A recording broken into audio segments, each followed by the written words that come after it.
실전 매매 최고 수의 길 이종복 전문가입니다. 전문가님 안녕하세요. 예, 안녕하십니까. 이종복입니다. 네, 오늘 금요일장 양대지수 조정 나오고 있습니다. 제약주가 흐름 양호하게 전개되고 있고요. 코로나 재확산 수혜주, 이들은 또 차익 실현 매물로 조정인데요. 오늘 장 특징 짚어주시죠. 해외 시장 약세, 국내장은 상대적 양호라고 했어요, 여러분. 이게 지수만. 그죠? 참 특이한 현상인데, 뭐, 어쨌든, 내가 봤을 때는 우리나라 요새 조금 비리비리한 게, 일단 오늘장 해외 시장 약세에 비해서 상대적으로 버티는 힘이 강한 것 같아요. 일단은 몇 가지 얘기해보면, 어제 이 방송에서 얘기를 했을 거예요, 아마. 거기서 얘기를 했기 때문에 내가 유튜브에 얘기했을 텐데, 지표. 최근에는 이 지표가 해석하기 나름인데, 일단은 어제 미국장도 실업수당 청구 건수 제대로 나왔고, 그 다음에 여기 서비스 PMI하고 제조업 PMI하고, 이 지표가 나왔을 때, 이제 시장의 반응이었거든요. 서비스 PMI는 더 좋아졌고, 그 다음에 제조업 PMI는 예상한 것보다 소폭 약세예요. 그죠? 이 정도면은 원래 정상적으로라면 최근에 미국 시장의 흐름대로라면 지수가 마이너스가 나면 안 되는데 마이너스가 났단 말이에요. 이게 지금 처음에 장을 급락시켰을 때의 내용을 지금 또 뒤집어 버린 겁니다. 그러니까 이 뉴스라는 게 참 그래요. 근데 뭐 우리는 그 뉴스를 다 받아들이거나 그걸 인정하는 스타일이 아니에요. 그 어떤 뉴스가 나왔을 때 거기서 이제 내가 생각하고 판단하는 게 있는데, 이 미국장 최근에 나오는 뉴스들은 내가 봤을 때는 변동성만 유발시키는 요인이고, 실질적으로는 보다시피 엄청 많이 올라왔잖아요. 최근에 지수가 나스닥 시장이 17,700 이중바닥 찍고 올라간 그 지점만 놓고 봐도 2,300포인트. 그러면은 17,000을 기준으로 하면은 10%가 넘게 올라간 거예요. 지금 올라간 자체가. 그래서 기술적인 조정으로 보여서 우리나라도 지금 현재 상태 미국장 마이너스 폭에 비해서 버티는 힘이 강한 것 같아요. 그리고 뭐 실질적인 거는 오늘 파웰이 연설하고 이 시장의 반응인데, 우리가 시장이 어떤 식으로 흘러갈 건지 정도의 어떤 예측이나 이런 걸 할 수는 있어도 실제로 이제 시장이 어떻게 움직이는지 봐야지 되는데, 보다시피 어제 미국장이 급락을 할 때 야간장이 선물이 간만에 한 3P, 4P 가까이 빠졌거든요. 이 야간장 지수가 가장 정확해요. 내가 여러분들한테 이 시장 지지장 얘기할 때 365짜리. 근데 지금 우리나라는 367짜리에서 버팅기고 있어요. 아침에 368을 넘어가려고 하고 막 이러는 모습이 어쨌든 선반영이 돼 있는 상태에서 미국이 경기 침체가 아닌 쪽으로 계속 지표가 나오니까 자연스럽게 기술적인 흐름이 나오는 것 같다가 내 의견. 대신 이제 오늘 파웰 연설이 어떤 식으로 진행이 되느냐에 따라 미국장의 다소간의 변동성은 나올 수는 있을 텐데, 가장 핵심적인 것은 느닷없이 경기 침체 얘기 나오면서 장을 급락시키더니 실업수당 좋게 나온 거 출발로 지수를 땡기다가 고용이 80 몇만 K 정도 수정치 나왔잖아요.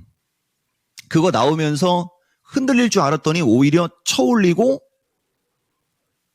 나온 얘기는 그만큼의 오차가 있었어도 여전히 고용이 양호해. 막 이런 식으로 지금 나왔거든요. 그러면은 이 서비스 PMI하고 이 제조업 PMI 이 정도 지수면 쏴야죠.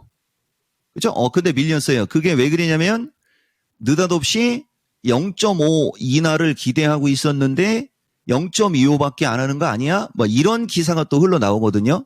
정상이요, 그게. 정상이라고, 그죠? 원래 정상적으로 0.25 하는 게 정상이고 0.5 이상하는 게 비정상인 거거든요. 그게 어려워요, 여러분. 다만 내 의견 얘기하고 예측은 할 수 있는데 이제 시장이 그렇게 움직일지 아닐지, 그다음에 이제 파웰 얘기를 보고 미국장 움직이는 걸 봐야 될 것 같아요. 다만 기술적으로 여기서는 좀 조정을 받고 가는 게 좋은데, 이 얘기를 계속한다는 얘기는 저는 그런 게 있어요. 대신 이건 확률이 떨어져요. 이것도 쳐올리는 거 아니야? 이렇게. 반대입니다. 일반적인 그 생각하고는 반대의 얘기를 하고 있는 건데, 우리는 그런 게 걱정된다고 하잖아요. 여기서는 지수가 밀려야지 되는 게 정상이고, 그렇게 가야 이게 탄탄하게 가는 건데, 일단 그런 느낌이 있어요, 여러분. 그리고 나머지는 파웰 의장의 연설에 따라 이 미국장이 움직이는 걸 봐야 될 것 같고요. 그러니까 이제 우리나라도 이게 우리가 정석적인 용어로 얘기하면 눈치 보기. 그렇죠? 예, 눈치 보기.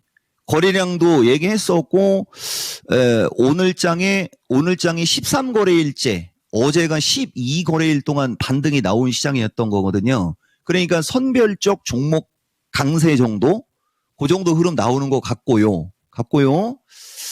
그 다음에 아까도 얘기했듯이 지금 보면 제약주인데 이거예요, 여러분. 유한양행 그날 호재 나오면서 두드려 패더니 이제 주가 지지권으로 놓더니 다시 올리고 있지 않습니까? 그러니까 고점에서 호재가 나올 때는 사람들이 매도를 하려고 하고, 그게 일반적인 거거든요. 그리고 어느 정도 매도가 지난 다음에 다시 갈 만한 게 없으니까 유한양행 세게 땡기는 것처럼, 이번에 이번에 연준 잭슨홀도 마찬가지예요. 어떤 기사가 나오건 어떤 파웰이 어떤 얘기를 하건 지나가는 거예요, 그것도. 그리고 뭐 누차 얘기하지만은 9월 첫째 주에 ISM부터 다시 출발하는 거죠. ISM으로 촉발된 경기 침체 이슈가 다시 ISM서부터 어떻게 움직이는지만 보면 게임 끝납니다. 지금 얘기는 사실 나쁜 얘기는 아니에요, 여러분. 그래서 선별적 종목 강세 중에 어쨌든 제약은 하반기 최고의 섹터, 그리고 유한양행뿐만 아니라 뭐 나머지도 그냥 양호해요, 여러분. 대신 이제 상승의 목표치가 있고, 지금이라도 따라 들어가야 되느냐, 아니면은 그냥 잘 가는 걸 구경해야 되느냐, 이 상황인데, 이렇게 녹십자나 이런 종목들 진짜 얘기 많이 했던 주식들이잖아요. 이런 거는 따라 들어가기는 부담 가는 잘 가는 제약주. 그리고 오늘장은 건설주도 흐름 나쁘지 않고, 건설기계도 흐름 나쁘지 않고, 대신 건설기계 같은 경우는 단발성, 그죠? 테마성 정도로 건설주나 제약주는 조금 길게 보는 쪽, 그런 쪽으로 한번 코멘트 들어가고, 그 다음에 오늘장에 배터리는 또 화재 관련주가 움직임이 나오고, 또 그 대상자인 정통 배터리 관련주들은 좀 조정을 좀 보이고 있고요. 그 다음에 전고체 관련주들도 오늘장은 등락 혼조가 나오는데, 요거는 영상이 들어갔으니까 요번에 이쪽 내려올 때가 아니고 참 내려오고 나면 전고체 관련주들은 요번에 조정 받는 거를 좀 매수 타이밍을 좀 잘 잡는 쪽으로 한번 보는 게 어떻겠느냐 정도 얘기해 줄 수 있고, 그 다음에 지금 로봇이나 AI 쪽도 그렇게 뭐 나쁘지 않은 흐름이 나오는 것 같아요. 그래서 전체적으로 오늘장은 해외 시장 약세에 비해서 국내장은 상대적으로 양호하게 움직이는데, 전체적으로 눈치 보기 성격이 강한 가운데 이제 금리 인하가 어쨌든 시작될 거 아닙니까? 제약주가 가장 반응이 빨리 나오고, 코로나 관련주는 이격 좁히기인 것 같고요. 코로나 관련주도 요건 조금 있다가. 그래서 어쨌든 그런 흐름이 보인다. 한마디로 눈치 보기 속에서 제약주가 양호하고 섹터별로 선별적으로 움직인다. 뭐 이렇게 정리할 수 있습니다. 네, 눈치 보기 장세 속에서도 양호한 흐름이 이어지고 있는 주식시장입니다. 선별적 종목 강세, 그 가운데 제약바이오가 이 하반기에 중심권에서 좀 잘 움직이고 있는 모습 나오고 있는데요. 이렇게 또 돌이켜보니까 TDS팜 같은 이런 또 신규 상장주 중에서도 제약바이오 쪽에서 7개월 만에 따따블이 나왔습니다. 이런 투자 심리를 좀 보여주지 않나 싶은데요. 오늘 장 투자 전략 어떻게 세우는 게 좋을까요? 그러니까 이제 369 돌파, 366 지지 체크했어요, 여러분. 3피밖에 차이가 안 나잖아요. 근데 요 얘기를 하면은 시간이 좀 걸릴 수 있는데, 포트폴리오 조정 기회로 놓고 조금만 설명드려볼게요. 이게 아까도 내가 웃음이 나왔었는데, 미국장이 최근에 잘 올라갔잖아요. 그죠? 해외장이 잘 올라갔을 때는 우리나라는 보다시피 아침에 갭상승이 나와서 거의 한 5p 가까이의 변동성을 주면서 오히려 미국이 크게 올라갔을 때는 음봉으로 확 밀어버리고 또 미국이 올라가니까 갭상승이 나와서 음봉으로 또 이렇게 밀어버리고 하루는 그냥 왔다 갔다 소폭의 혼조세 나오더니 미국이 또 급등하니까 갭상승이 나와서 확 밀었다가 종가 무렵으로 가면서 땡기긴 땡겼는데 미국이 급락이 나오니까 오히려 개파락이 나와서 올라가려고 하고 있는 거 보이죠, 여러분? 청개구리도 아니고 이게 주식이에요. 그래서 뭐 지금은 변동성이 어느 정도 상존하고 주식시장에 한 바퀴 돈 상태에서 내가 잘 갈 거야. 내가 9월달 장 내가 주도주야. 내가 장 이끌 거야 하면서 막 눈치 보고 힘겨루기 하고 하는 게 변동성이 생기면서 나오기 때문에 조금 어려운 거죠. 이런 어려운 과정은 반드시 지나가야 되는 거거든요. 근데 무사히 지나갈 것 같다라고 얘기한 거예요. 다만 기사가 일관성 있게 나와야 되는데 이게 갖다 붙이기 나름인 기사라는 거죠. 금리 인하를 크게 하고 하는 이유 중에 하나는 이제 물가도 잡혔고 만약에 경기가 더 안 좋아지면 안 되잖아. 막 그런 쪽으로 갖다 붙이면 경기 침체가 돼버리고 금리 인하는 말 그대로 주식시장에는 첫 번째 케이스에는 0.25 하는 것보다는 0.5를 하는 게 당연히 더 좋죠. 금리가 높은 수준이니까. 다만 그 금리 인하를 할 때 그 폭을 정할 때 경제는 좋은데 한번 요렇게 한번 해봤어. 이런 느낌으로 몰고 가면 지수가 쏘는 거겠죠. 근데 여기서 이렇게 안 하면은 나중에 경제가 안 좋을 수도 있어. 이런 식으로 몰고 가면 완전히 밀려버리는 거거든요. 이게 제일 어려운 거예요, 여러분. 그래서 이럴 때 포트폴리오는 내가 누차 얘기하지만은 신고가형은 어쨌든 나중에 차익 매물, 경계 매물이 나올 수가 있거든요. 장이 어떤 식으로 움직이더라도.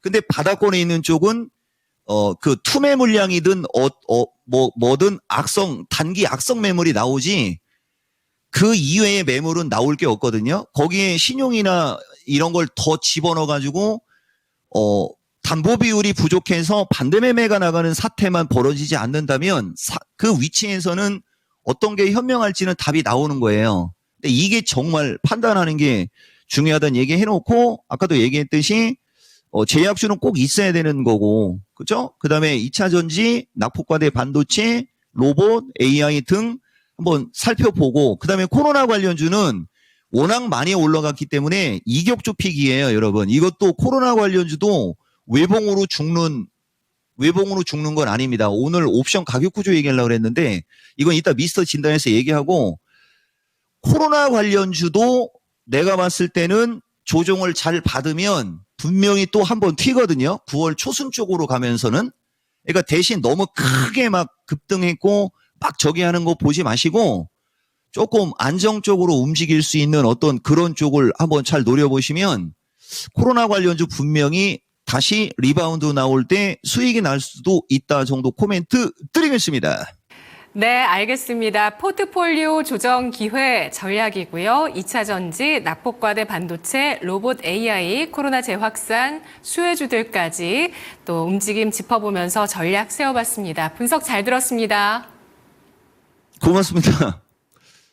저녁에 보겠습니다. 네, 오늘 밤 9시 미스터 진단에서 이종목 전문가의 진단을 통해서 전략도 세워보실 수 있습니다. 다음 주를 위한 전략, 내 종목의 고민 함께 털어가시면서 밤 9시 진단 받고 싶으신 분들은 지금 바로 022128-3388번 전화 주시면 되겠습니다. 실전 매매 최고수의 길이었습니다.